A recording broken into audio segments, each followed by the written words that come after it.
이 구절이 의미하는 것은 기본적으로 이 논서가 다루고 있는 내용이 대상을 정교하게 분석해 나가는 논리적이고 이론적인 철학적인 작업이 아니라 수행의 과정과 방법을 담고 있는 수행 지침서라는 말이 됩니다. 그러니까 이제 불교에서는 이 존재하는 방식에 대한 그 설명을 한 것은 물론 철학서들이 많이 있어요. 연기에 관한 철학, 이런 철학서들이 많이 있지만은도 이제 핵심적인 것에 가장 중요한 것은 수행을 하는 방법론에 관한 문제예요. 그러니까 물론 거기에 이제 철학이 뒷받침이 안 된 방법론이라는 건 있을 수가 이제 없겠죠. 그래서 이제 방법론이라는 게 이제 굉장히 중요하다는 것을 여러분께서 이제 인식을 하셔야 돼요. 그래서 이제 철학적으로 아무리 뛰어난 철학 체계를 갖고 있다 손치더라도 이제 그것이 그러면 철학 그 자체가 우리에게 무슨 이익을 주느냐라고 했을 때 실제적으로 철학이 아무런 의미가 없는 경우가 대다수란 말이에요. 그래서 그걸 불교에서는 희론이라 그러고 별 의미 없는 논쟁거리, 머리만 아픈 논쟁거리에 불과한 것이다. 그렇게 얘기하는 것이에요. 그래서 지금 이 꼬문님 빠르빠는 핵심이 뭘 얘기하기 위해서 한 것이냐면 수행차제를 얘기하기 위한 것이다. 수행차제. 수행을 어떻게 하면 되는 것인가라는 수행의 차제를 얘기하는데 이게 이제 1, 2, 3, 4 이렇게 쭉 구분 지어서 수행해 가는 차제에 이러이러한 근원적인 것을 갖다 공식적으로 버리지 말아야 수행의 결함이 이제 일어나지 않는다. 그래서 수행이 되는 것이다. 이제 이렇게 얘기하는 것입니다. 그래서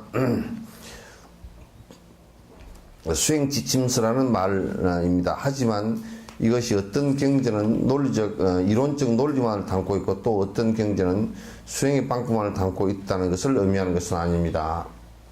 그러니까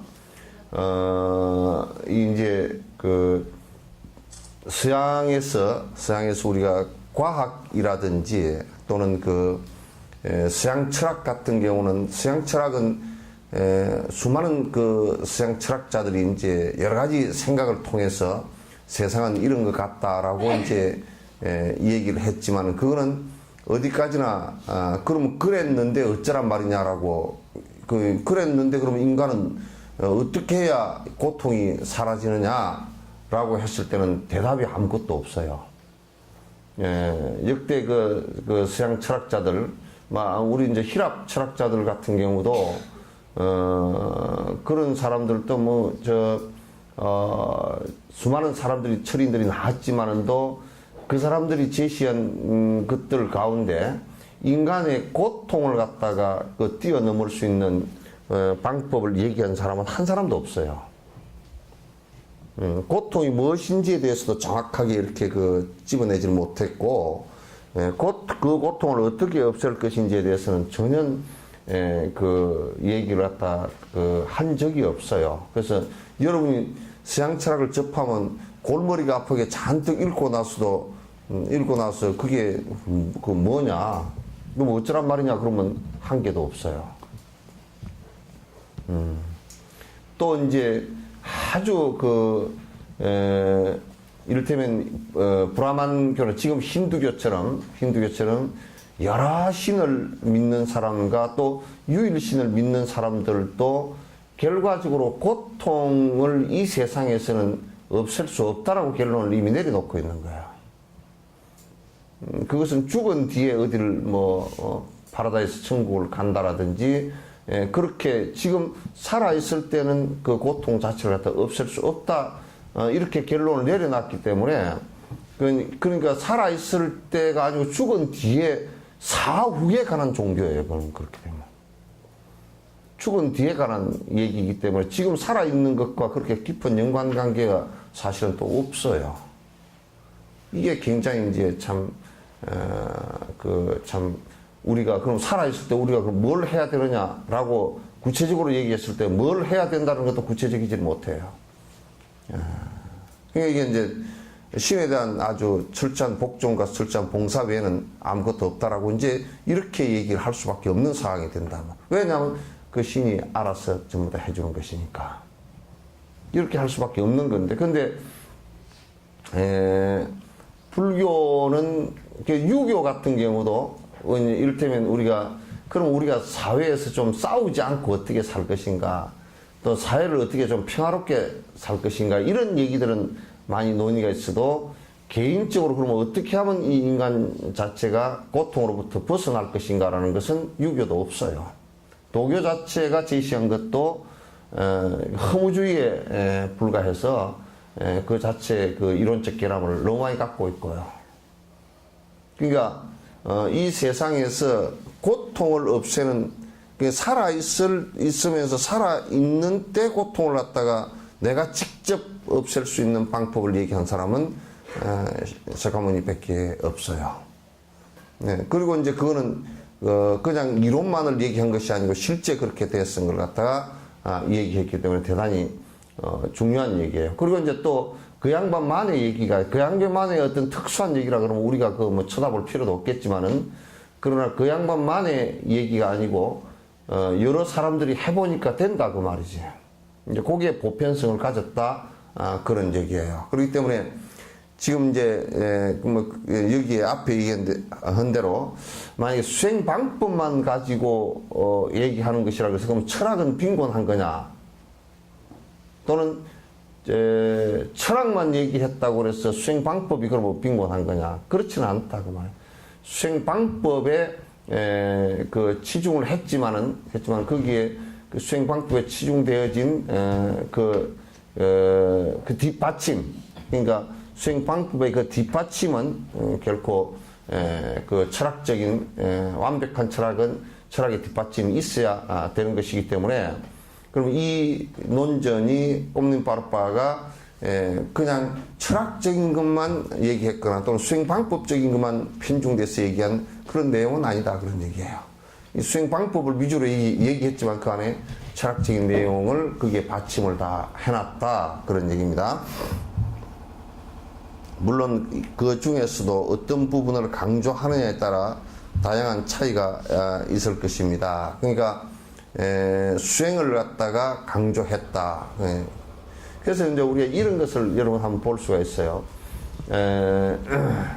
그 경전이나 논전에서 무엇을 집중해서 강조한 내용이 있어요. 그럼 지장경에서는 이를테면 인과법을 기준으로 해서 거기에 십선계를 굉장히 깊이 깨달고 그것이 최고의 법이다라고 이렇게 얘기해놨지만은 또 그거는 강조를 하기 위해서 하는 것이지 그 자체가 최고라는 얘기는 아니란 말이야.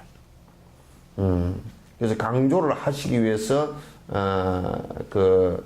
최고라고 얘기한 것인데 이제 그 경전 속에서 그런 얘기들이 굉장히 많아요. 그렇기 때문에 이제 우리가 잘못 알면 전부 다 어느 한 부분만 최고고 나머지는 아니다 이렇게 얘기하면 마치 우리가 여수에 다니면서 여수에 저 자동차 전용 도로가 최고고 나머지는 도로도 아니야. 그래 버리면 나머지 도로를 싹 메꿔버리고 한번 다녀보라고.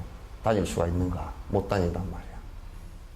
그렇게 되는 것이 아니란 말이야. 그러니까, 그래서 이제 우리 한국 불교에서 선을 하는 사람은 선 외에는 아무것도 다른 것은 전부 다 아무것도 아니야. 이래 버리면 굉장히 심각해지는 문제가 이제 벌어진단 말이야. 그래서 그런 단견을 가져서는 안 된다.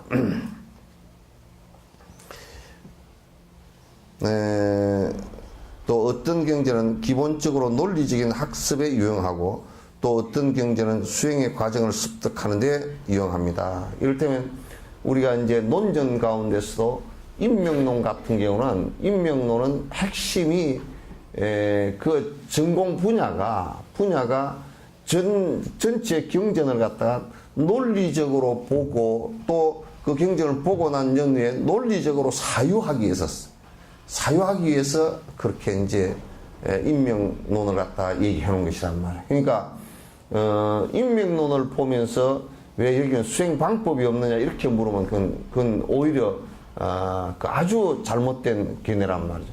인명론 그 자체가 논리적으로 하나하나 파악을 하는 그 자체가 수행임에도 불구하고 인명론을 보면서 이건 논리학이니까 수행 방법이 아니구만 그러고 때려치우는 단견을 갖다 가진 사람들이 있단 말이에요. 그러니까 또 어떤 경우는 지금 이런 우리가 람님 같은 경우라든지 꼼님 같은 경우나 또는 이브라임은 같은 이런 경우나 또는 보리도 광론 같은 이런 경우는 전부 다가 거기는 핵심적으로 수행하는 방법론에 관한 문제예요. 방법론에 관한 문제인데 여기에 왜 논리학, 인명 논리학이 없지? 그럼 그건 또 말이 안 된다. 산수를 배우면서 국어가 여기에 왜 없지? 국어를 배우면서 산수가 왜 없지? 그렇게 하면 안 된단 말이에요. 그러나 우리가 산수를 배우더라도 안에 다음 덧셈을 해보시오. 그런 건 국어잖아, 그지? 다음 덧셈을 해보시오. 그게 산수는 아니잖아. 그 국어를 모르면 산수도 안 돼, 사실은. 국어를 잘 하는 사람이 산수를 잘하게 돼 있지. 그렇게 서로가 전부 다 연계되게 돼 있다. 그런 얘기예요. 이 논설은 구자에 해당합니다. 즉 수행의 과정과 절차를 잘 담고 있는 내용이다. 그래서 이제 지금 한국에서는 한국이나 일본 같은 데서는 이런 수행 절차가 있는 것 자체도 잘 몰랐어요. 이 수습 차제가 수행을 하는데 이렇게 단계적으로 차근차근 해 나가는 것이 있는지 자체도 몰랐단 말이에요. 이게 굉장히 심각한 문제가 되어 있는 거예요. 그러므로 그 내용을 따라서 수행 차제라고 수습 차제, 수행 차제, 수행을 하는데 차근차근 차례대로 해 나가는 방법이라고 이제 그 꼼님 파르파 그러면 수행 차제 이렇게 이제 부르게 됐다 그런 얘기예요. 제목에 관한 얘기입니다.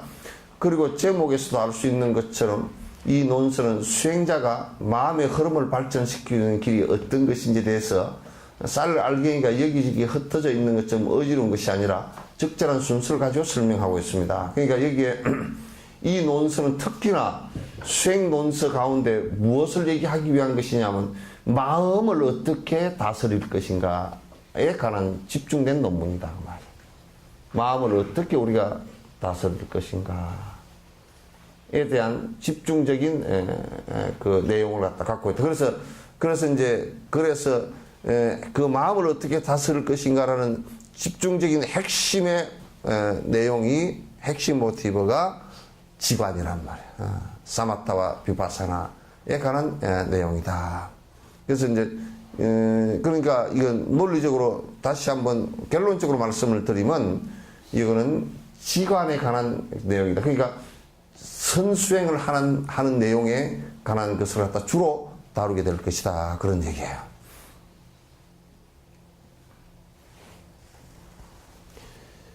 그러니까 이거는 또 이제 뭐 우리가 알맹이가 여기저기 흩어져 있는 것처럼 어지러운 것이 아니라 그냥 이거는 번역이 조금 애매한데 알맹이가 흩어져 있는 것이 아니고 이제 그것도 얘기가 되겠지만은 쌀 알맹이를 그 쌀을 갖다 이렇게 이런 상우에 올려놓고 요렇게 하면 이게 그냥 럭비공보다도 더 타원행이죠, 그죠? 타원행에다가 또 둥글 납작하니까 이게 이렇게 어디로 흔들어질지 모르고 얼랑얼랑 어디 예측이 불가능한 그런 얘기이기도 해요. 이게 쌀에 관한 비유가. 그래서 쌀을 갖다가 쌀 밑자를 갖다 이렇게 써놔놓고 이게 쌀 밑자인데 여기다 책받침을 해버리면요 그 미할 밑자가 돼버려. 어디로 갈지를 모른다 그런 얘기예요. 이게 알랑알랑 그렇게 해서 어디로 갈지 모른다. 그런 것처럼 그냥 앞뒤 두서없이 이렇게 대문대문만 이렇게 써놓은 것이 아니라 아주 순서를 이 까미라 신라께서 당시 성취하신 내용과 그 다음에 부처님 말씀을 근거로 해서 그래서 그 내용을 갖다 아주 정밀하게 들어가는 순서대로 정리를 갖다 해놓은 것이다. 그런 얘기예요. 수행차제 세 부분 중에 본문은 중간 부분에 해당합니다. 그러니까 이게 이제 그 여러분 앞에 그 꼼님 바로빠 그런 거 중편 그려놨죠, 그죠? 수행차제 중편 해놨잖아요, 껍데기에. 그 앞에 상편이 있고 뒤에 하편이 있어요. 그러나 이제 수습 앞에 상편은 주로 내용이 주로 뭐냐면 연기법과 그 수행을 해야 되는 상황들과 이런 것들에 대한 전반적인 얘기들이에요. 그 다음에 중편은 이게 이제 중편 여기가 지관에 관한 얘기가 주로 집중적으로 이제 그 논의가 됐기 때문에 우리가 이제 이것을 한다. 아짜리아라는 것은 전교사 그런 뜻인데 이게 뭐냐면 이 대승불교에서 가장 존경스러운 부처님 이름을 빼버리고 존칭어가 있어요. 존칭어가. 지금 우리는 아이고 그분이 조사스님이다 그렇게 할 때는 가장 존칭으로 생각을 하고 있지만은도 이때 당시에는 전교사다. 그 뭐냐면 이 가르침을 전달해 주는 사람이다. 이렇게 그러니까 대승의 법을 전달해 주는 사람, 줄 수 있는 사람, 그 주는 사람을 대단히 소중한 가치로 봤다고. 왜냐하면 전달해 주는 그 자체가 수행이고 전달해 줄 수 있는 능력이 있다 그러면 스승이고 전달해 줄 수 있는 해서 사람들로 하여금 깨달음의 번뇌를 벗어날 수 있는 길을 열어주는 스승이기 때문에 전교사 그러면 굉장히 중요한 그런 그 스승이라는 뜻이에요. 아짜리아라는 말은 정교사라는 말인데 그건 대단히 중요한 말이고 그 다음에 역경사도 정교사에 해당돼요. 그러니까 경을 번역을 해서 번역한다는 것은 결국 다른 민족들이 볼 수 있게끔 만들어주는 것이니까. 이제 그런 것이라든지 대승불 때는 그런 분들 전부 다 보디사트바 보살행을 하는 사람들이다 그렇게 얘기하는 거란 말이에요. 보살행을 하는 사람들. 그래서 그 정교사인 까밀라 신라께서는 맨 처음 이 내용을 인도말로 가르치셨습니다. 그러니까 그 인도말로 범어로 가르쳤다. 그러니까 부처님께서 하신 말씀이 범어란 말이에요. 부처님께서 직접 하신 말씀 자체가 범어라고요. 그래서 인도에서 그 대승불법은 전부 다 범어로 기록되어졌고 부처님 말씀하신 대로 기록이 되어졌고 그것이 첫 번째로 번역되어진 것이 이제 중국 한문으로 번역되어졌고 또 그 다음에 티베트로 번역되어졌단 말이에요.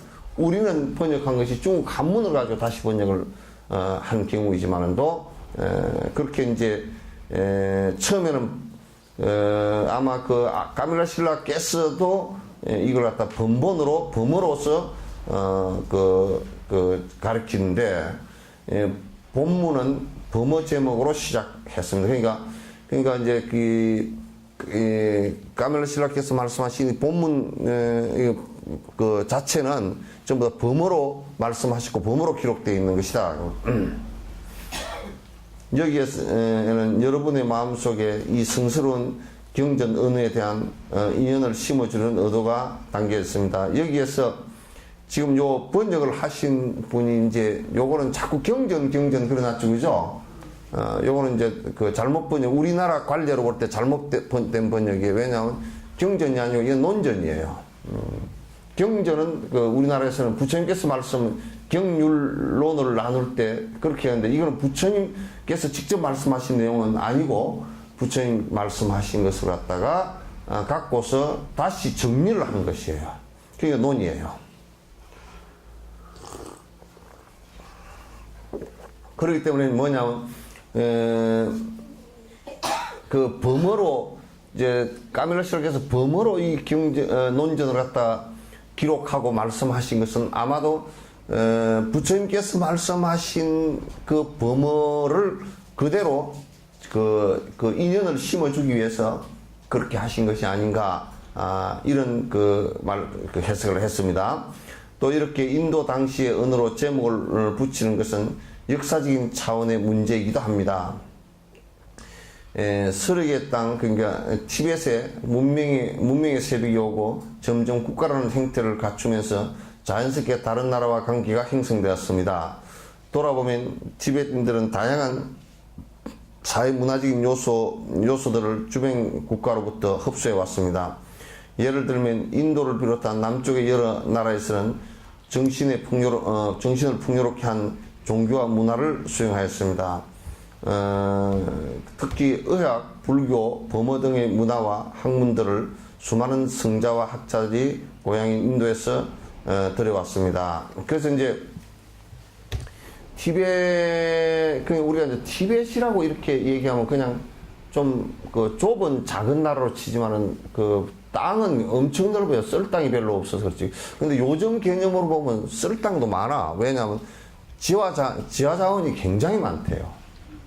엄청나게 그냥 노천강이 굉장히 많고, 이제 우라늄 구리 이런 그 광산들이 굉장히 많답니다.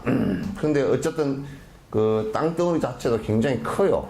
크고 이제 그 티벳의 문화권이라 그러면 그 문화권 자체가 그 티벳 문화권이라고 할 정도로 하나가 형성되어 있어요.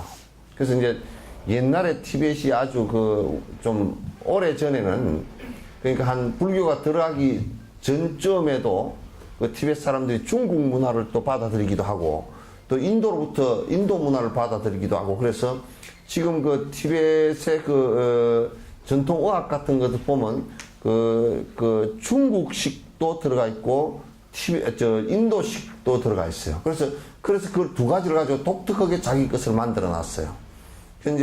그러니까 티벳 사람들이 이제 인도로부터는 제일 중요한 걸 받아들인 것이 이제 불교를 갖다 받아들이는데, 불교를 왜곡됨 없이 받아들이기 위해서 범어를 가지고 티벳어를 만들어서 번역을 했다고요. 그게 지금은 어느 정도냐면 범어를 가지고 티벳어를 가지고 범어에서 없어진 경전들을 갖다가 역으로 다시 재복원을 해도 될 정도로 거의 완벽하게, 그러니까 불교를 받아들이기 위해서 사실은 그 티베트를 만들었다고 아니에요. 그렇기 때문에 그 인도의 그 부처님의 말씀들이 서로시 변함없이, 별 변질 없이 전해진 것이 굉장히 특이한 일이에요. 그래서 원형들이 그대로 다 남아있어요. 그래서 그 범어를 앞에 제목으로 쓰고, 또 까멜라 신라 같은 이런 분들이 요 논을 갖다 범어로 써서 다시 티벳 범어로 가르치고 이렇게 티벳으로 가르치고 했던 것은, 그래서 그러니까 범어의 본질적인 그 모습들을 갖다 그대로 전하기 위해서 그렇게 하신 것 같다, 그런 얘기예요. 그 이제 역사적인 것은 그런 그 학자들이 그 불교나 또는 범어, 그 다음에 또 아유르베다, 의학 이런 것을 갖다 쭉 이제 받아들였다고 말이죠. 그래서 전통적으로 티베트인들은 인도를 성스러운 땅이라고 부릅니다. 그러니까 티베트 사람들뿐만 아니라 한국 사람들도 부처님께서 태어나신 나라라서, 그래서 우리 이제 성지순례라고 그곳에 부처님이 발자취를 갖다 이렇게 한번 보기 위해서 성지순례 하는 이유가 거기에 있죠. 성인이 땅이 무슨 성지다 그런 얘기라기보다는 부처님께서 성자가 그것을 태어나서 그것을 이제 교화를 수행하시고 성취하고 열반을 하셨기 때문에 이제 그렇게 하는 것이다, 그런 얘기. 다양한 야채 요리와 음식은 중국의 영향을 받은 것입니다. 그러니까 지금도 이제 티벳은 우리가 남결사에 뷔페할 때 가서 뷔페식을 먹으면 그 사람들이 요리를 하잖아요. 그러면 이게 중국식인지, 식은 중국식인데 또 요리 자체를 보면 또 안에 중국 것도 아니고, 그래서 중국 티벳 사람들은 야채 먹을 줄도 몰라. 이번에 스피티도 가보니까 야채가 없어. 그래서 이제 무를 갖다가 했더니 무가 어디 있냐고 찾아봤더니 어디 뭐 남새밭 저 끝에 2개 붙어 있어. 무 뿌리가 한 30뿌리밖에 없어. 캐베츠도 그냥 2개 그냥 이렇게 있는 거. 그거 내가 3개 따오니까 1개도 없더라고 밭에. 뭐 없어.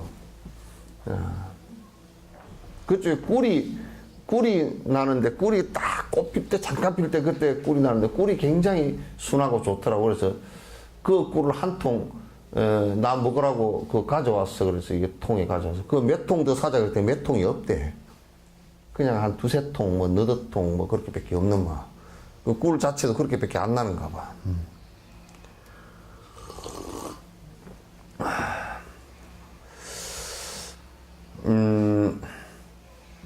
그래서 이제 이게 티베트 얘기입니다. 야채와 관련한 티베트의 많은 단어들이 중국어와 유사하며 오늘날까지도 그 용어들을 그대로 사용하고 있습니다. 그러니까 야채하고 연관되진 여러 그 티베트어들은 그 우리가 지금 저 라디오, 텔레비전 뭐 영어로 된 게 뭐 그것들 있잖아요, 그죠?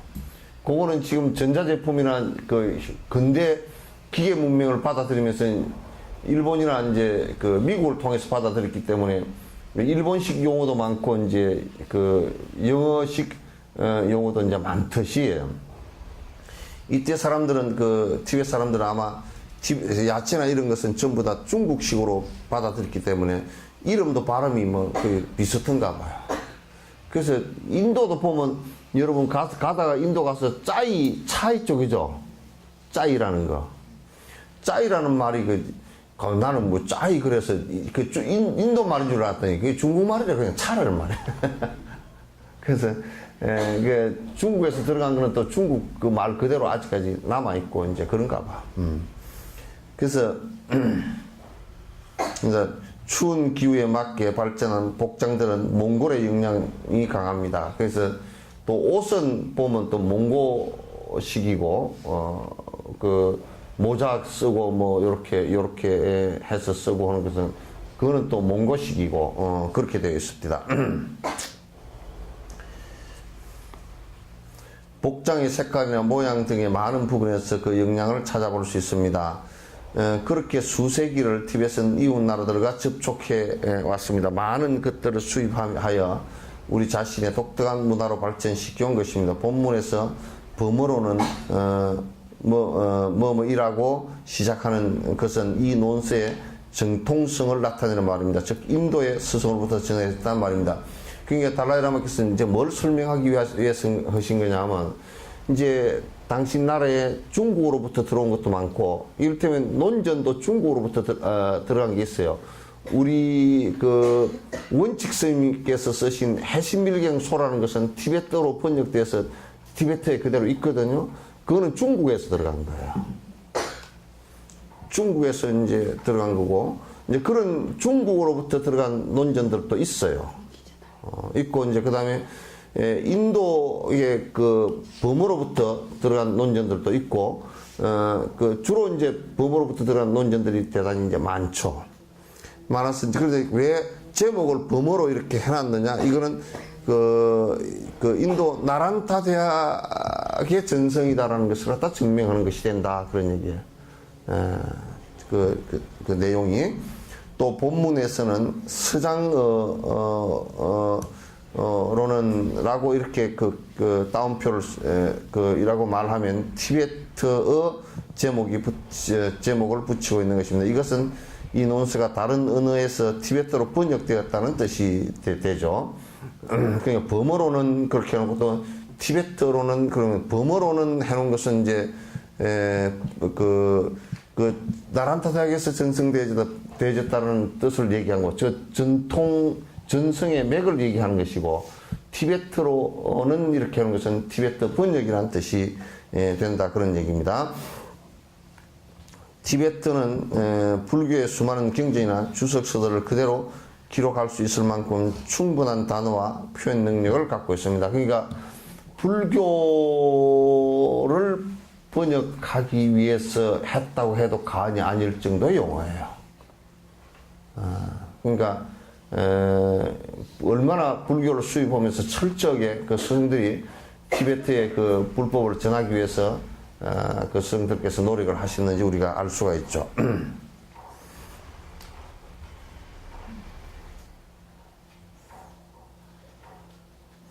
따라서 티베트는 불교의 전문적인 논리 용어나 구체적인 수행 경지를 표현하는 중요한 언어로서 여러 세기 동안 그 역할을 다 해왔으며 지금도 불교의 모든 깊이를 그대로 표현할 수 있는 중요한 언어 중에 하나입니다. 그러니까 지금 세계에서도 불교를 연구할 때요, 연구하는 패턴이 몇 가지가 있습니다. 연구하는 패턴이.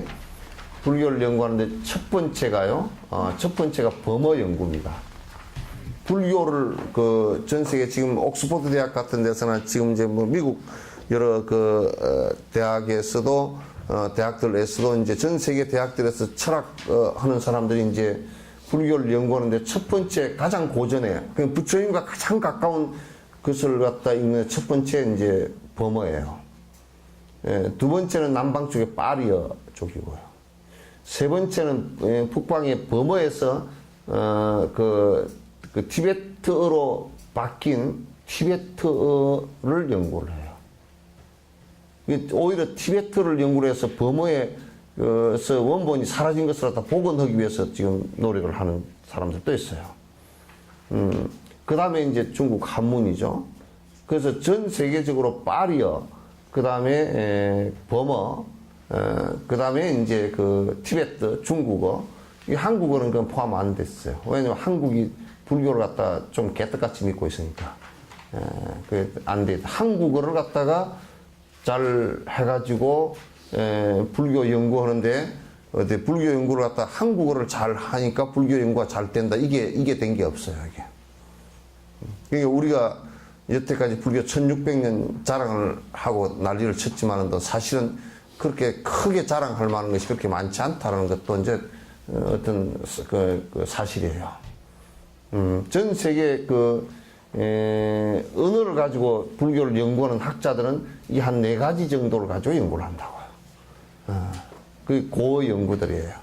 우리 같은 경우는 거의 이제 그 불교를 갖다가, 한글이 나오기 전에는 전부 다 한문 것을 가지고 그대로 배웠기 때문에, 한문은 뭐 중국 계열이니까, 중국 거니까. 그러니까 한글로 우리가 번역을 했다 그러지만도 한글 대장기 번역이 다 된 것이 세종대왕 때부터 조금씩은 있었지만 한글로 번역이 다 된 것이 기껏해야 이게 몇 년 전이에요. 그래서 그게 지금 한글 대장경은 전 세계적으로 학술적으로 이게 그 경전이 깊이 있게 연구를 해서 이게 그 고전 연구를 해서 이게 할 만한 건 아직까지 그게 안 돼 있어요. 그래서 여러분들도 이제 그런 것은 좀 우리가 참 아파해야 될 부분이 아닌가라는 생각을 합니다.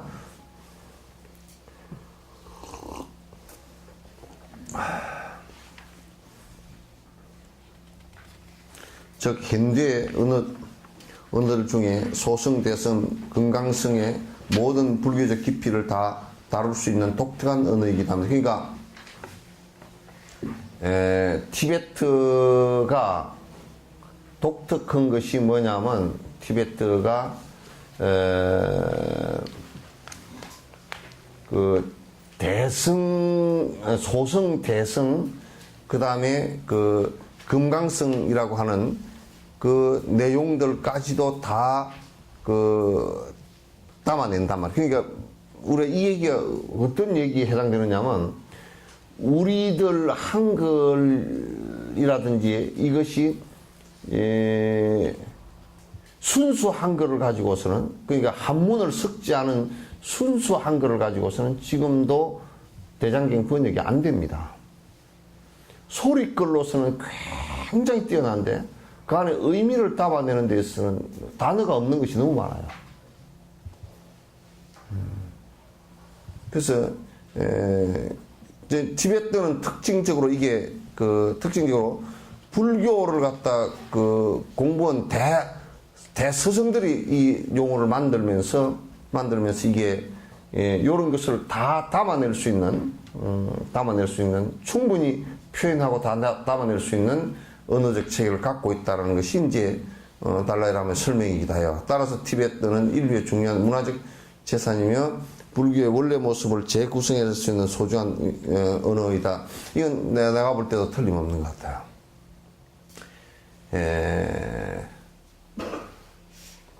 범어는 또 너무 어려워요.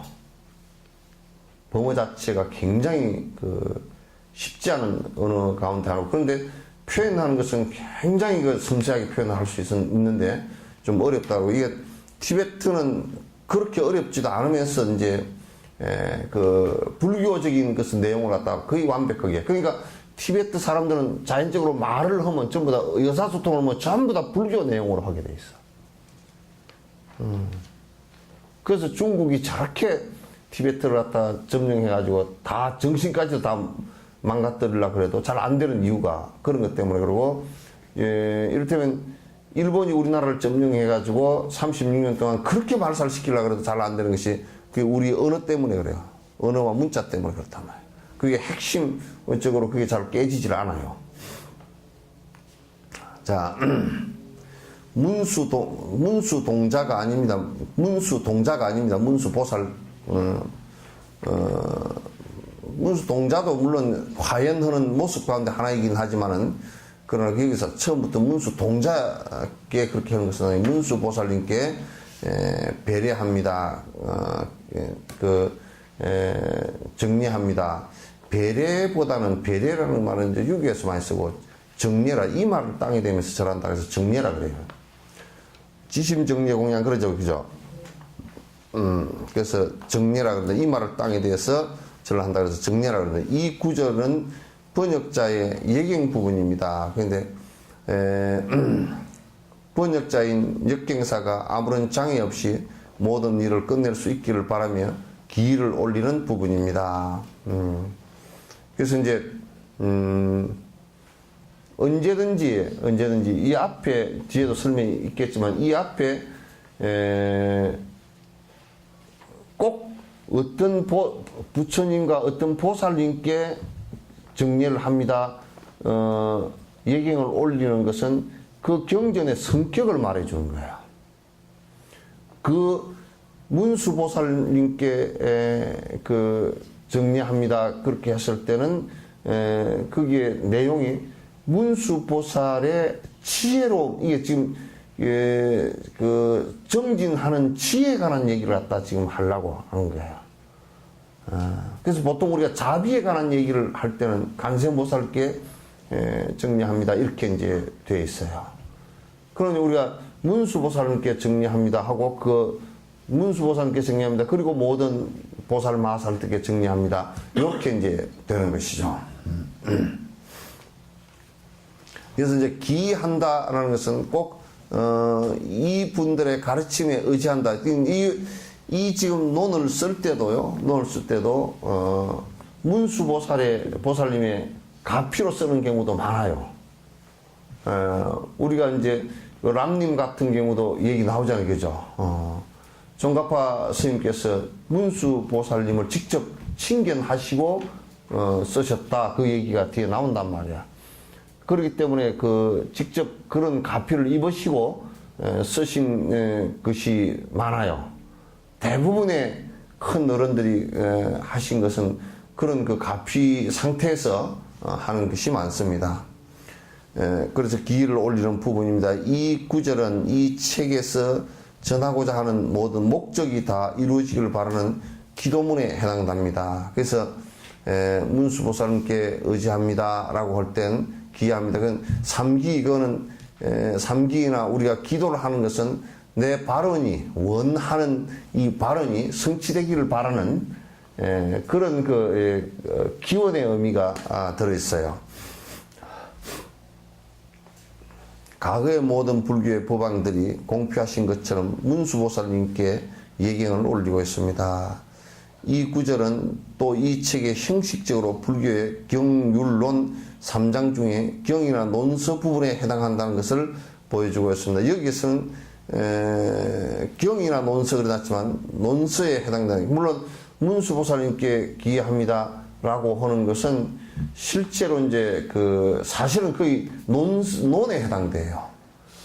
부처님께서 설법하시면서 그 문수보살님께 기합니다. 그런 소리 안 하거든요. 그죠? 부처님께서 하시면서 자기 제자에게 기합니다. 그런 소리 안 한다고. 여기에 그 후세 제자들이 문수보살님께 기합니다. 또는 관세음보살님께 기합니다라고 얘기를 하는 것은 주로 전부 다 부처님 경서에 대한 주석서를 쓰신 것을 얘기해요. 지금 이 부분은 조금 바꿔야 됩니다.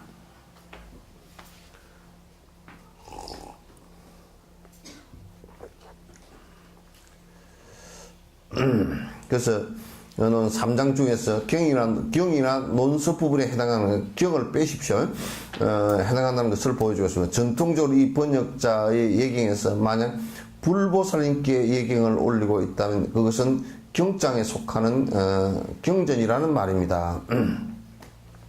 그러니까 여기에서 불보살님께 예경을 올리고 예경합니다. 그거는 경전을 갖다가 경전 주석을 할 때 그렇게 불보살님께 기합니다. 이렇게 이제 합니다. 요거는 논서를 썼기 때문에 논서에 해당되기 때문에 보살님께 기합니다. 그렇게 이제 하기도 하고요. 전통적으로 이 번역자 얘기에서 만약 올리겠다면 경장 말입니다. 하지만 문수보살님께 예경을 올리는 경우는 이 경전이 논장에 속한다는 의미입니다. 그렇게 여기서는 이렇게 얘기를 하고 자꾸 앞에서는 이 경에 그려놨잖아요. 그죠? 이건 경이 아니고 논장이라는 것을 우리가 금방 알 수 있죠. 또 만약에 어떤 경전이 율장에 속한 것이라면 그때는 오직 일체의 지혜를 모두 이루신 부처님에게만 예경을 올릴 수 있습니다. 왜냐하면 율장은 전부 다 부처님 설법이에요. 경율론 3장 그럴 때 경과 율은 부처님께서 설한 것이고 경을 갖다 주석을 한 것을 갖다가 우리가 얘기할 때는 불보살님께 기합니다 그러기도 하고 완전히 논일 때는 보살님께 기합니다. 논의 성격에 따라서 문수보살이냐 관세음보살이냐 대세지보살이냐 이게 달라지는 거죠. 그러니까 이제 요런 것도 요런 그 내용도 모르고 그런 믿음도 정확치 않고 분별도 정확치 않으면서 뭘 쓴다고 막 앞에서 이제 주저리 요즘에는 책들을 갖다가 쓸데없는 책들을 갖다 많이 쓰는 경우가 많죠. 따라서 이와 같은 번역자의 예경은 전통적인 방식 중에 하나입니다. 다 이제 전통이 이렇게 해서 쭉 부처님 때로부터 지금까지 쭉 이어져 내려온 한 전통의 방식 가운데 하나다. 이 논서의 기본 주제는 지와 간을 하나로 합일한 삼매에 의지하여 얻을 수 있는 무아에 관한 것입니다. 이제 요 논서의 핵심 부분을 말씀을 하신 거예요. 이 논서의 핵심 것이 뭐냐면 지와 간이다. 사마타 비파사나다. 사마타 비파사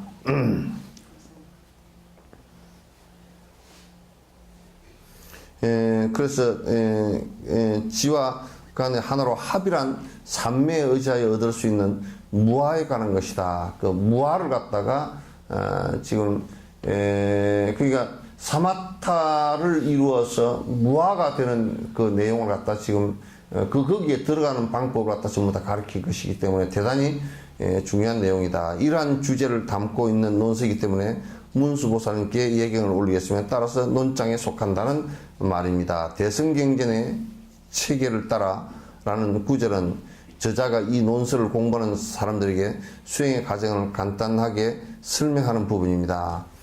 그렇다면 대승의 가르침을 수행하는 궁극적인 목적은 무엇입니까? 그러니까 하는 것입니다. 답은 불성입니다. 불성은 무엇을 말합니까? 일체의 모든 지혜를 다 갖추신 분을 부처라고 합니다. 이러한 부처의 성품을 불성이라고 합니다. 그러니까 부처가 될 수 있는 불성이 뭐냐? 그걸 일으켰을 때 보리심을 일으킬 때 일어나는 그 부처 되고자 하는 마음을 갖다 일으킨 것을 갖다 불성이라 그런단 말이에요. 그걸 완성한 것을 부처님이라 그러고 그래서 부처님은 불성을 완성시켰다 그런 얘기예요. 저번에 얘기해서 불성이 지금 요 얘기를 보면서 혹시 여기 이제 한국 사람이 번역한 것이기 때문에 불성이라는 것이 뭐가 하나 있어서 그것을 갖다가 우리가 발견하면 되는 것처럼 그렇게 생각해서는 안 됩니다. 그건 내가 설명을 했다 그때 좀 구체적으로 다 설명을 드렸기 때문에 더 이상 설명하지 않습니다. 대승을 공부하는 마지막 목적은 부처의 일체지를 성취하는 것입니다. 그러니까 부처가 되는 것을 대승 수행의 목표로 삼는단 말이에요. 그러니까 대승 수행은 다른 것을 하기 위한 것이 아니라 부처가 되는 길인데 그 부처 되는 것이 핵심은 보리심과 자비심이고 그 자비심을 이루기 위해서 평등심을 갖다가 수행해야 되고 그래서 그 행하는 것이 육바람이어야 되고 실제 실행이 육바람이라는 말이에요. 그렇게 되는 것을 얘기하는 것이다. 따라서 깨달음을 이룰 수 있는 적절한 방법들을 구체적으로 탐구해 나가야 합니다. 이것이 수행입니다. 이 수행을 통해서 일체지를 이루기 위한 바르고 완전한 과정을 밟아 나가야 합니다. 이상으로 이 논서의 주제를 간단히 정리해 보았습니다. 이 논에서 제목하고 그죠? 제목하고 그 다음에 이 경이 갖고 있는 핵심적인 이 논이 갖고 있는 핵심적인 그러니까 내용에 관한 설명을 했다 그 말이죠. 자 이제 그 다음에 전개 부분을 들어가도록 하겠습니다.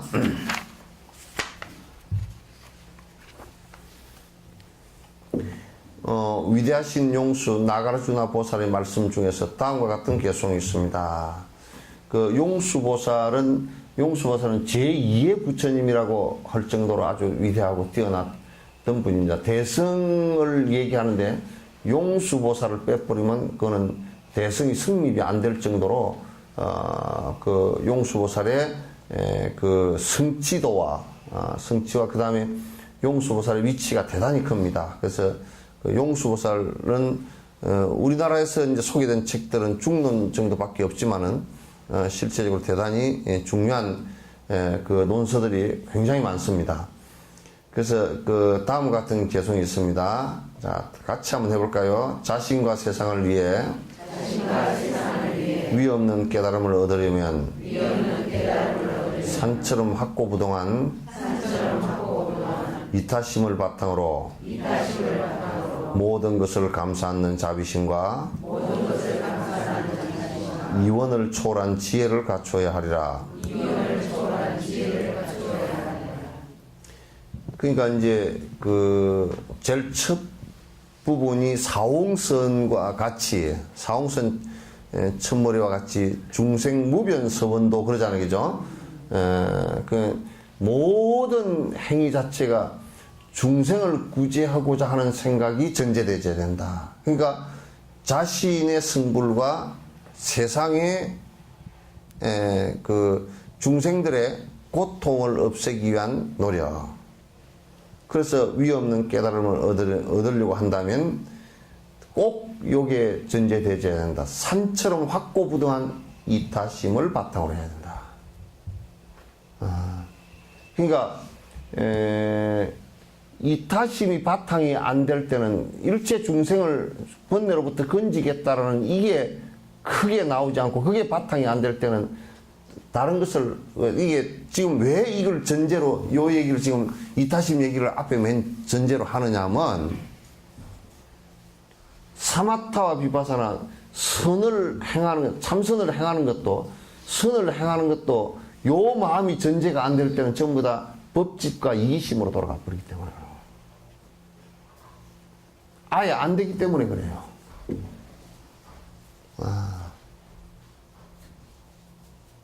아무리 선을 하고 기백년, 기천년을 하고 앉았다 손 치더라도 그건 안 되기 때문에 이게 지금 이렇게 하는 거란 말이야.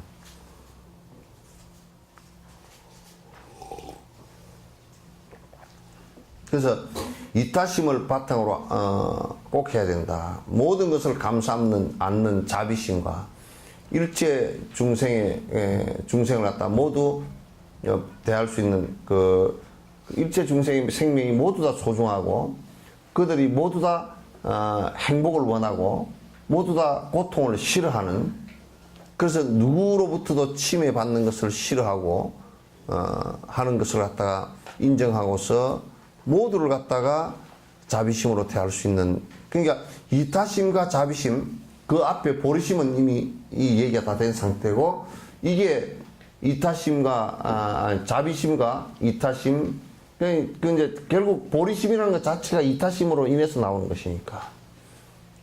그래서 이타심과 자비심을 바탕으로 하지 않을 때는 아무것도 안 된다.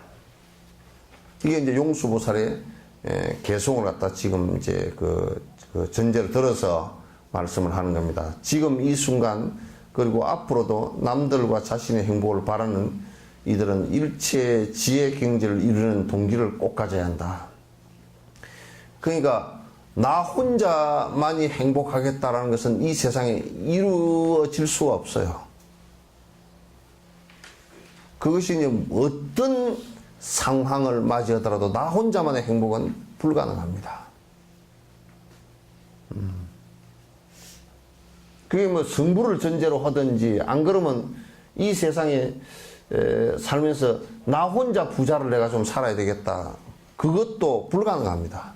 되는 것 같아도 절대 불가능합니다. 얼마 안 가서 무너져 버리게 되어 있어요. 그러니까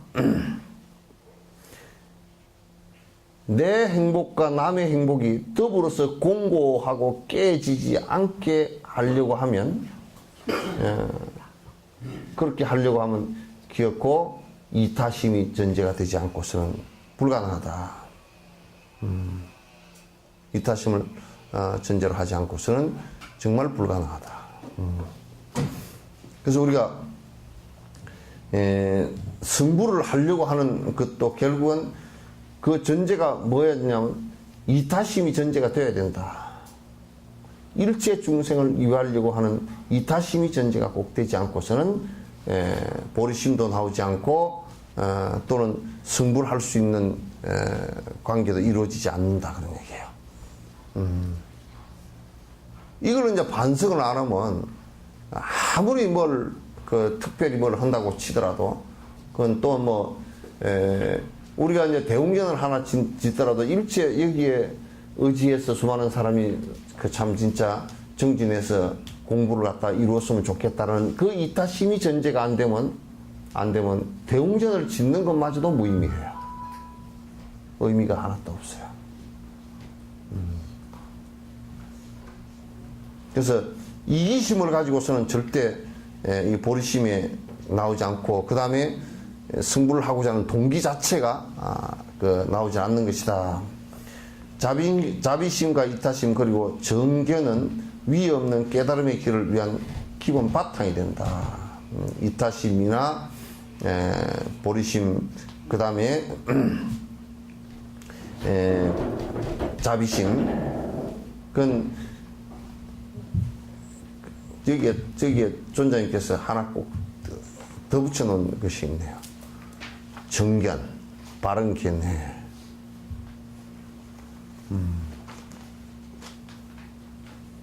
이게 이제 제일 한심한 게 뭐냐면 내가 무엇을 모르는지 무엇이 부족한지 자체를 모르는 사람들은 굉장히 위험해. 알려고도 하지도 않고 무엇을 모르는지를 몰라.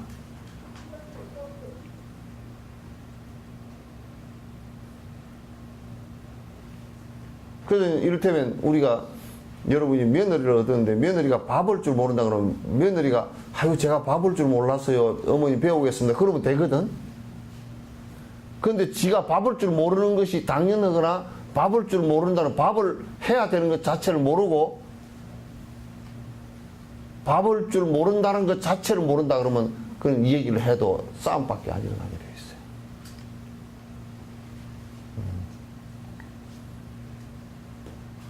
있어요. 굉장히 이건 우리 불교인들이 아주 깊이 자각해야 되는 거예요.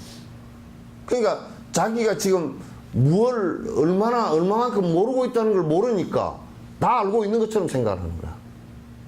말은 아이고 내가 뭘 몰랐어요 그러지만 실제로는 뭘 모르고 내가 그래 어떤 때는 묻는다고 뭘 모르는 거? 그러고 물어보면 모른다는 것 자체를 몰라. 그러니 얼마나 무지한지 몰라. 아주 무지해.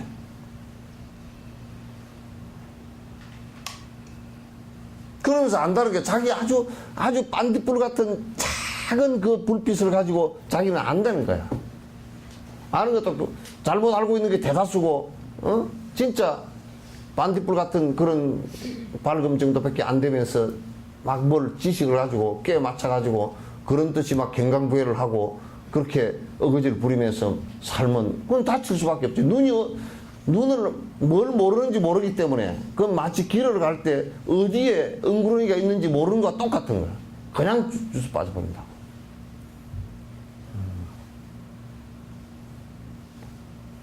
그러니까 뭘 모르는지 모르기 때문에 배우질 못해. 배우려고 생각도 하죠. 아만이 가득했어. 무지와 아만이라는 것이 아주 가득했어.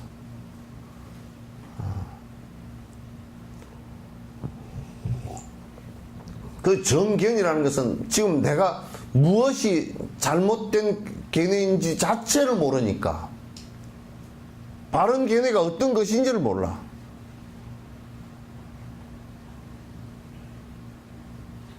우리 그쪽 우리 처자 몇 살인가?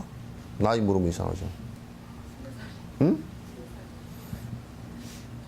근데 이제 뭐 저 처자 그렇다는 얘기는 아니고 대다수의 사람들이 뭐냐면 젊은 애들 술을 안 먹어야 된다는 것을 잘 몰라.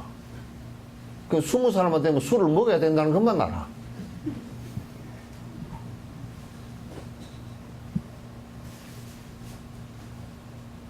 아, 이제 20살 민증 나오고 그랬으니까 이제 술 먹어도 된다. 그것만 알아. 그게, 그 아는 것 자체가 잘못 알고 있다는 것을 모른단 말이에요, 그게.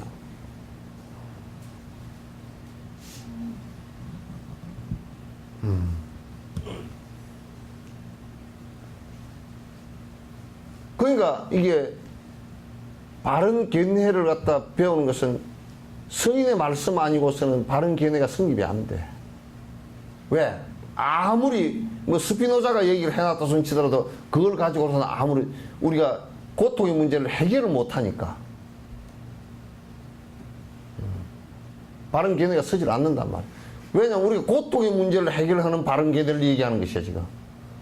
아무리 해봤자 자꾸 고통이 그것 때문에 고통이 반복된다 그러면 그건 바른 견해가 될 수가 없는 거거든요.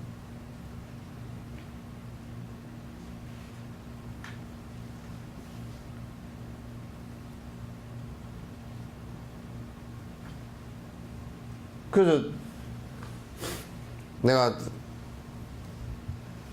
저번에 옛날에는 자동차에 내가 염주도 좀 걸어주고 이렇게 하다가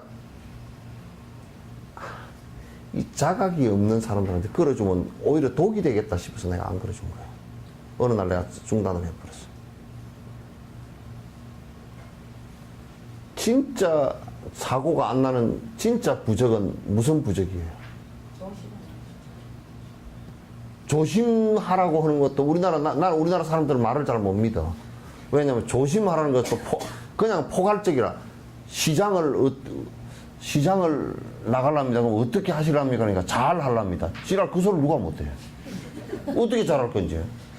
아, 시집 가서 이제 잘 살랍니다. 또 우리도 다 그러잖아. 가서 잘 살아야 된다. 잘 살아야 된다.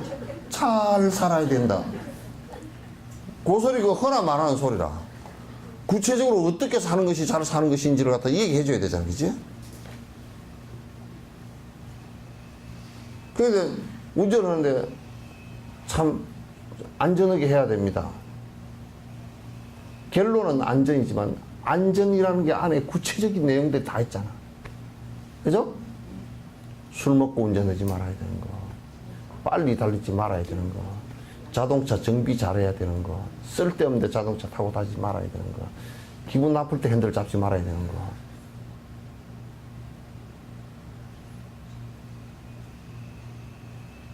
그런 것이 다. 나 전에 보니까 어떤 사람은 차를 갖다, 내가 봐도 차가 좀, 타이어가, 내 차 잘 모르는 사람이 봐도 타이어가 따라가지고 반질반질해. 이거 타이어 갈아야 되겠어. 그랬더니 괜찮대. 그 사고 났어. 내가 항상 그런 얘기야. 사고가 날 때까지는 괜찮아. 그죠? 하여튼 사고가 날 때까지는 괜찮지만 이게 사고 나기 전에 이걸 예방을 해야 되잖아. 사고 난 뒤에 하는 것은 소잃고 외양간 고치기잖아. 그건 견해가 바르지 못한 시점, 그는 시점적인 견해가 잘못된 거라는 뜻이야. 괜찮다라는 것이, 그게 괜찮다, 이게 사고가 나서 죽을 때까지는 어쨌든 괜찮아. 그 직전 0.1초 전까지도 괜찮아. 술 먹어도 괜찮지. 죽을 때까지, 간암 걸릴 때까지는 괜찮지. 걸리니까 문제가 되는 거지. 걸릴 때까지는 괜찮아.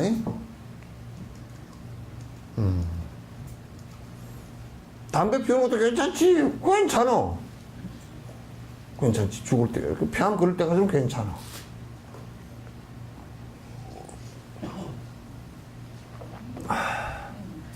욕하고 싸우는 것도 괜찮아. 센 놈 맞아가지고 얻어 터질 때까지는.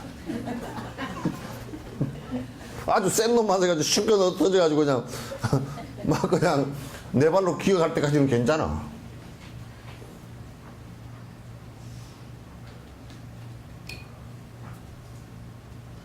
그래서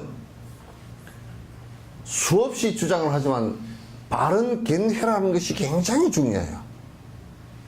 바른 견해라는 것이.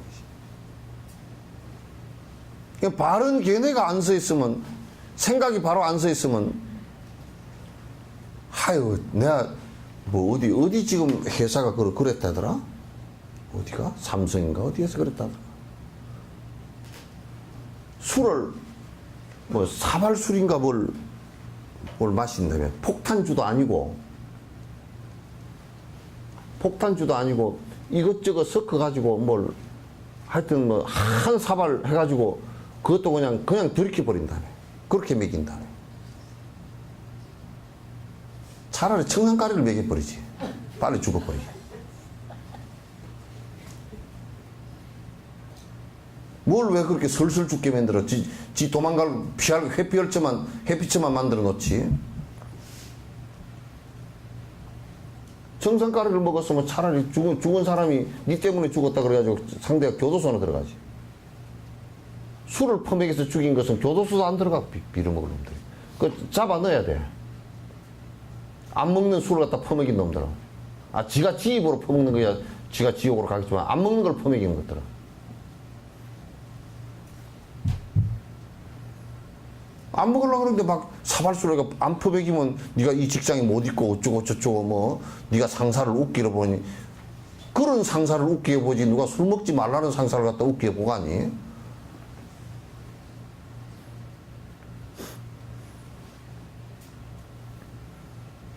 내가 경찰청장을 하면 술집 앞에다 경찰을 전부 다 세워놓을 거야. 술집 앞에다 술이 하나도 안 팔리게끔 술집 앞에다 세워놔가지고 그어서 전부 다 음주 측정을 해가지고 아예 차를 갖다 운전석으로 못 오르게끔. 경찰. 응? 네? 그 술집 비일한테 경찰 두드려 맞아요. 술집 깡패한테 뭐 두드려 맞으면 맞지 뭐.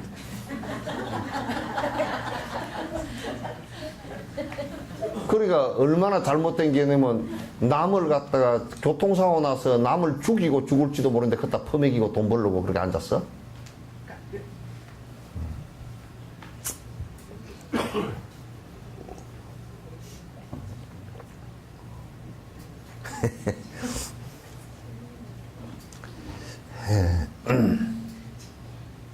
그래서 이게 자비심과 이타심 그리고 정견, 이게 바른 게 위 없는 깨달음의 길을 위한 기본 밑바탕이다 이게.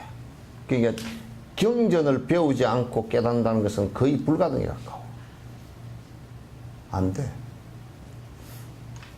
바른 견해가 없이 한다는 것은 이와 같이 함께 부처님의 가르침인 법을 믿고 가까이 해야 합니다.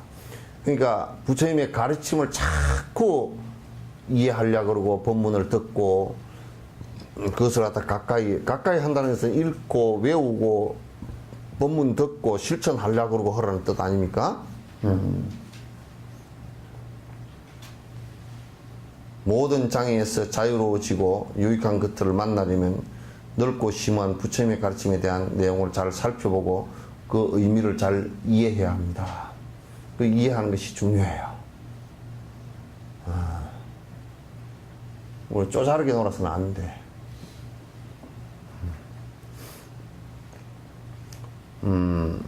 가능한 모든 기회를 활용하여 미래에 후회할 일을 만들지 말고 자신을 불행하지 않게 해야 합니다. 그러니까 지금 이와 같이 내가 살았을 때 이 바른 견해가 있으면 이와 같이 살았을 때 뒤에 자식이 나를 다 떠나버릴 수 있겠다는 것도 결국 지가 만든 거거든요. 남이 만든 거 아니에요. 지가 만든 거예요. 그러니까 이와 같이 했을 때는 자식이 나를 배신하고 전부 다 떠나겠다 한다면 그렇게 살지 말아야지. 그러니까 뒤에 10년, 20년, 30년, 40년, 50년, 60년 뒤에 올 불행을 지금 계속 알거나 모르거나 알면서도 계속 반복하거나 모르면서 계속 반복해서 그런 불행이 왔을 때 울고불고 하는 일이 벌어져서는 안 된다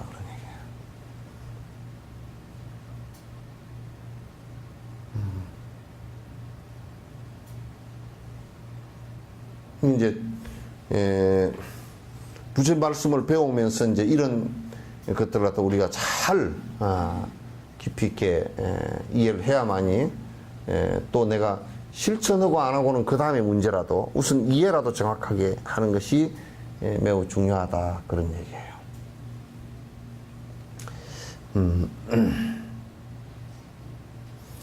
가능한 모든 가르침에 대한 내용을 살펴보고 의미를 잘 이해합니다. 가능한 모든 기회를 활용하여 미래의 후회를 만들지 말고 자신을 불행하게 하지 않게 해야 합니다.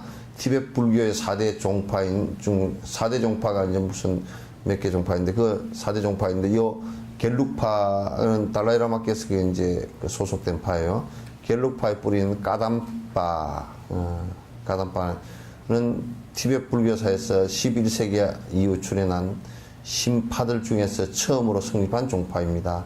이건 뭐 크게 그 중요한 것, 뭐 알아두면 좋지만은도 하여튼 이런 게 있다라는 정도만요. 개조는 아티샤 존자이며 아티샤 이분이 이제 대단했던 분 중에 한 분이에요. 약 한 지금부터 한 1000년 전 정도에 계셨던 분인데 그 후에 쫑가파 스님은 우리나라에 1303 이제 세종연간 그 조선 초기 정도 그 쫑가파 스님이 계셨고 대사가 문을 연 겔룩파의 전신이기도 하다. 그에서 깨세 이제 그 깨세라는 것은 불교학 이제 그 삼장 법사를 얘기하는 거야. 난 티베트 불교에서 교학적 수업 과정을 모두 마치고 얻은 최고의 학위입니다. 이게 깨세라는 것은 박사. 근데 이게 세속적 박사하고는 좀 다릅니다. 각 족파마다 조금씩 다른 행식을 취하고 있기는 하지만 대체적으로 깨세라 하면 불교의 3장, 경장, 율장, 논장에 아주 정통 공부를 다 하신 분들이에요. 학위를 받은 쌍포아는 이 주제에 대한 아주 핵심적인 개성을 남겼습니다. 쌍포하는 사람은 이 개성은 내 자신의 내면 세계에도 깊은 영향을 준 것입니다. 달라이라마 자신에게도 깊은 영향을 준 것이다. 자, 같이 한번 읽어봅시다. 가르치고 배우는 것은 마음에 유익할 때 바른 것. 잘 다스려지고 길들여진 행동은 가르침을 들은 흔적이며 번뇌망상은 수행이 퇴보하는 흔적이라네. 이와 같이 진실을 이해하는 자를 수행자라고 한다네. 그 우리가 이제 누가 이제 무엇을 갖다 내가 여러분에게 무엇을 가르친다라고 했을 때 또 여러분이 누구한테서 무엇을 배운다라고 했을 때 여러분의 선한 마음과 여러분이 번뇌를 벗어나는 마음에 도움이 되는 것을 갖다 바른 것이라 그런단 말이야. 도움이 되는 것을. 그럼 이제 저 안철수 씨가 왔다. 그 막 그냥 또 누가 정치인 누가 왔다. 그래서 아이고 스타가 왔으니까 보러 가세요. 그거 봐도 여러분 번내고는 아무 상관이 없어. 응? 아니 법륜 스님이 와가지고 인기 좋다네, 책도 인기 좋고 뭐 그렇다네 해가지고 가지고 책이라는 게 보니까 텔레비에 나오고 책 나온 거 보니까 스님 저는요 딸이 시집을 가는데 딸이 시집을 남자한테 공무원인데 가는 것이 좋겠습니까? 안 좋겠습니까? 그게 무슨 책으로 나와가지고 뭘 베스트셀러가 참 우리나라도 너무너무 옅어. 아주 감각적이고 표피적이고 자기 욕망적인 얘기들만 쪼르게 그런 것은 바른 것이라고 하질 않아. 그게 여러분의 마음을 선하게 만들고 착하게 만드는데 무슨 도움이 되느냐. 만약에 어떤 사람이 기도를 열심히 뭐 부처님께서 가피를 내리서 우리가 뭐 안 될 것도 되고 뭐 이렇게 얘기한다면 그것은 여러분의 번뇌를 갖다 줄이는데 아무런 도움이 안 돼. 더 번뇌를 갖다가 더 강하게 강화시켜주는 것이기 때문에 그걸 갖다 바른 것이라고 얘기하지 않는단 말이야. 성녀는 중은 법사가 돼서 법을 가르칠 때는 바른 것, 다시 얘기해서 뭐냐면 바른 것이란 뭐냐면 여러분들과 여러분들의 마음속에 행복이 될 수 있는 것을 가르쳐요. 욕망을 키워주는 것이 아니라 그걸 바른 것이라고 한단 말이에요.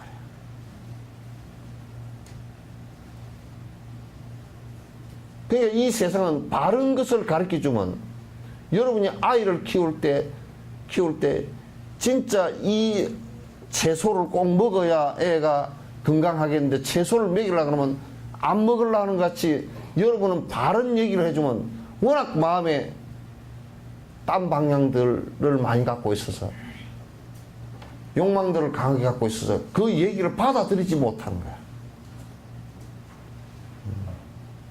그 자꾸 딴소리를 하거나 전혀 못 알아듣거나 또 다니다 안 다녀버리거나 그렇게 한다고.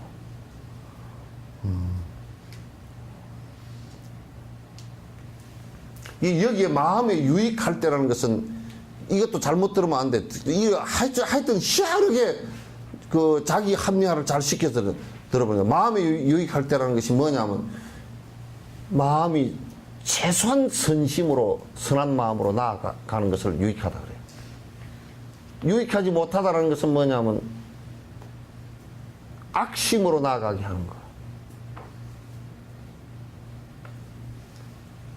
여러분에게 유익한 말이라는 것은 우리는 그냥 쉽게 받아들이는 것은 뭐냐면 유익한 말이라는 것 자체가 여러분에게 유익하다. 아이고 내한테 유익하고 해서 지금 애가 시험 합격하는 것이 유익한 일이야. 이렇게 해버린단 말이야. 그게 해주면 그냥 엄청 좋고 그렇지 않으면 아이 그게 뭐 지금 바로 살아라는 게 에이 그게 무슨 뭐 밥이 돼요 떡이 돼요. 다 밥이 되고 떡이 돼.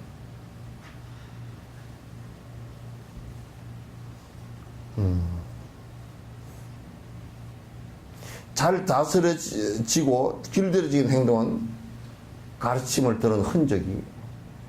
그러니까 이 사람이 지금 기도도 열심히 내 마음을 바꾸기 위해서 기도도 열심히 하고 있고 참회절도 열심히 하고 있고 행동을 보니까 지금 나쁜 짓을 안 하고 있고 남에게 선행을 하고 있고 말을 해도 곱게 하고 있고 남에게 이익된 행을 하려고 하고 있고 이런 지금 잘 길들여져 가는 지금 열심히 선한 모습으로 살아가는 것은 그 사람이 지금 공부를 하고 있다는 뜻이란 말이에요. 스승으로부터 법문을 들어서 지금 잘 실행을 하고 있다. 스승으로부터 법문을 듣더라도 못 알아듣는 사람은 업이 워낙 중한 사람은 법회를 한 뭐 1년쯤 다녀도 석전사 20년 법회를 들어도 술 못 끊는 사람이 있다니까.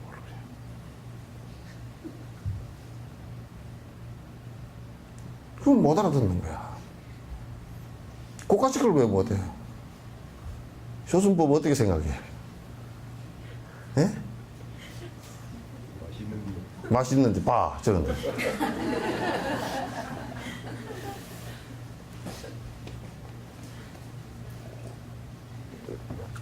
그러니까 그게 바른 견해가 딱 섰을 때는 이게 아니구나 하면 그건 딱 끊어져야 되는 거야. 그러면 이제 차근차근 선한 모습으로 바뀌어 나가고 생각도 넓어지고 여유가 생기고 여러 사람을 위해서 일하는 모습이 생기고 그런단 말이야. 그 번뇌망상이 일어난다. 지금 내가 잘못된 그래서 계율을 자꾸 지금 깨뜨리기도 하고 있고 번뇌망상이 계속 일어난다. 이런 것은 무슨 뜻이냐? 지금 본인이 수행에 퇴보하고 있다는 뜻이라.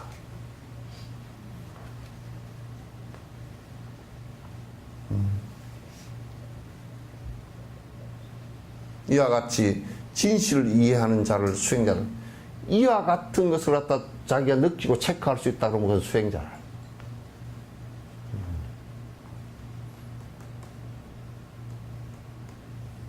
그런 것을 수행자라 그런단 말이에요. 자, 끝내죠.